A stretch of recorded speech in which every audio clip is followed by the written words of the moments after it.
Genesis 49, 22 through 26. Israel is now at a point where he's blessing all 12 tribes of his children individually, not just the children of Joseph. And he says unto Judah in verse 9, Genesis 49, 9 and 10. Judah is a lion's whelp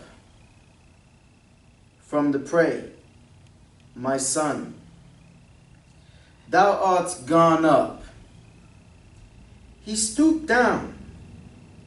He couched as a lion, and as an old lion, who shall rouse him up?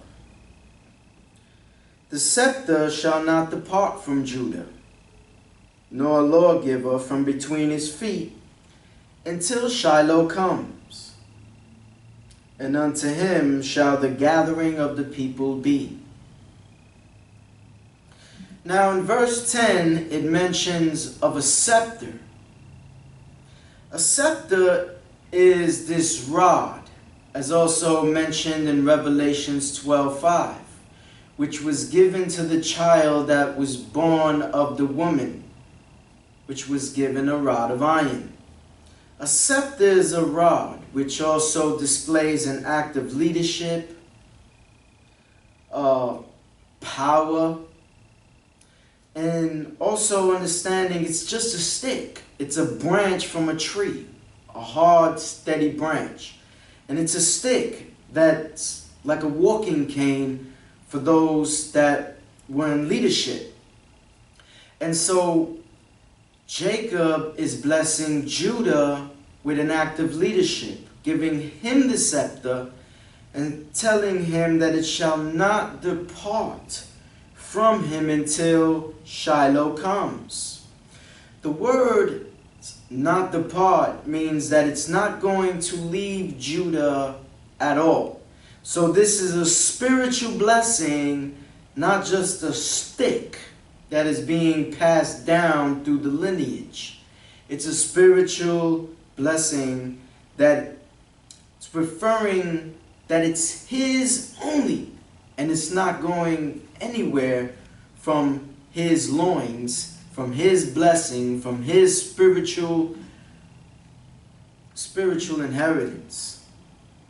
And the word until means that it's only going to depart at a certain time in the makings of history. And so until means like now, at a certain point, now it can be transferred. Now it will be done.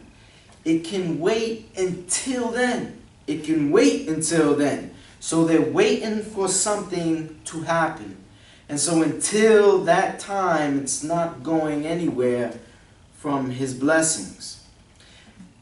Now Shiloh is a spiritual name for Jesus. Is a spiritual name for Jesus, which is known among the Jews, which mention Jesus as being the Shiloh who will come. You can Google it, and it will also mention that name being an interpretation and a spiritual name for the coming Messiah. So, being that it will not depart until Shiloh comes, we see then therefore that when the Messiah came, this scepter is now going to depart from Judah's leadership. This scepter is going to depart from the Messiah. This scepter is going to depart from Judah unto the Messiah. And so I'm going to also show you in the future references how the Messiah also passes down this inheritable blessing. and how leadership also comes through the remnant seeds, and what Jesus also mentions. So let's continue. Genesis 49, 22 to 26. We come now to the blessings of Joseph, Judah and Joseph, whose seed is Ephraim, who carries a laying on of the hands and heritable double portional blessing through a lineage, not just the blessing that is mentioned of him of leadership. Joseph is a fruitful bough, even a fruitful bough by a well, whose branches run over the wall. The archers have sorely grieved him, and shot at him and hated him. But his bow abode in strength, and the arms of his hands were made strong by the hands of the mighty God of Jacob. From thence is the shepherd, the stone of Israel. Now the reason why Joseph is mentioned as a shepherd, there's many reasons why, because many shepherds came and many shepherds were leaders to the fold. And as mentioned in John's 10, Jesus, who is the shepherd of the fold, also mentions and says in the verses, he who enters into the door is shepherd of the fold. And the door is Jesus. So he who enters into Jesus is also a shepherd. And by becoming a shepherd is the criteria of the gospel put into practice, edifying the saints as well as edifying yourself, enabling yourself to be a steward and minister for Christ in order to lead his fold. And so he also comes with a blessing and says, other sheep I have which are not of this fold, which he was referring of his Christian fold.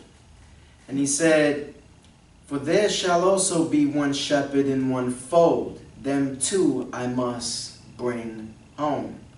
And so therefore the shepherd that he's referring to is also this double portional inheritable blessing of the blessings that are also being passed down. So I will show you now how the blessings of Ephraim through the laying on of the hands and also the departing of the scepter, and how the Messiah also passes on this lineal blessing, in which we, as remnants of the Christian fold, heirs and joint heirs with Christ, heirs of God, also come to a boiling point unto a royal priesthood, a peculiar nation, a chosen generation. And these things I will also be leading into the remnant of her seed, which holds the commandments of God, which keepeth the commandments of God, and holds the testimony of the Messiah himself. Let's continue. Even by the God of thy father who shall help thee, and by the Almighty who shall bless thee with blessings of heaven above, blessings of the deep that lieth under, blessings of the breast and of the womb. The blessings of thy father have prevailed above the blessings of my progenitors. Isaac is saying that his blessings are greater than all his fathers. And so his blessings are being passed down to his children as well. The blessings of thy father have prevailed above the blessings of my progenitors unto the utmost bound of the everlasting hills. Meaning the children and the children's children, and those strong and great and strong, hardened soldiers, are hills. They shall be on the head of Joseph, and on the crown of the head of him that was separated from his brothers. So these little everlasting hills, according to the seeds that continue to be planted and grow, and the seeds of each child, which differs from one another, like Ephraim and Manasseh, chosen children who are greater than others, on hills and mountains. So these hills, he's saying, shall be on the head of Joseph.